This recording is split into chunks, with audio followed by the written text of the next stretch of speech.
Hi, this is Adam from Small Town Machine Shop. I've got a lot of comments about restoring the part I broke by brazing it, and I'm going to give it a shot. So I'll do the video tomorrow because it's going to take a while. This part here, and of course V that out best I can. A lot of this kind of spalled off when it broke, so get that guy cleaned up. Here's the bottom part.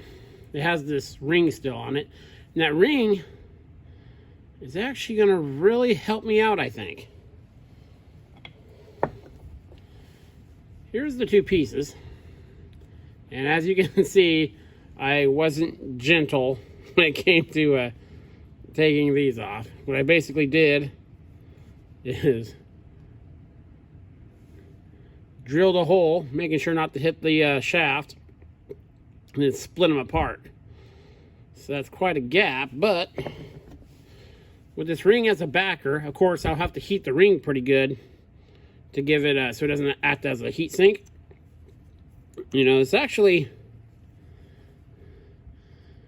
helps it register in there, because you see it's got this part of the casting still. So what I could do is V out this side about halfway through, V this and V this, braze it, and then do the same on the other side, and then I can press this ring off, V out the back, or maybe just braze it to this, because once I V this out, it's a reduced thickness there. I guess we'll see what happens when we get there. But yeah, I can use this piece to register it. And then, same with this piece too. I'm gonna have to keyway, get it close, and then we could, once it's brazed, we could put it, you see that? Registers it really nice there. And of course we could put it in the lathe when we're done and clean up, the inside. So, I mean, it's not like we're gonna ruin it. So the hard part will be, of course, making sure this guy gets back on there good. These parts kind of line up.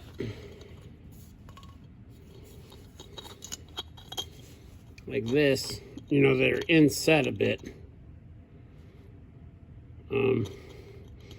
So I could fill,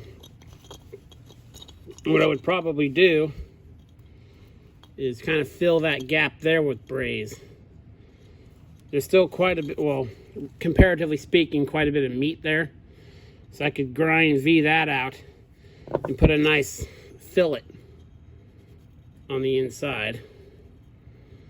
Because as long as it sits flusher than this, and the inside's good where those two brass bushings are, it should be good to go. I'll probably make an arbor to stick through this and fix this on there, and so I can put this on a flat surface, set this where it needs to be, and then, because this piece looks pretty flat, it's not bent or anything like the other piece. So once I have this sit down on the surface on top of it, I can make sure that's nice and flat, down, this nice and flat, off the edges, and kind of adjust it so I can get that sitting as level as I can. And then that way, I'll braze the top first.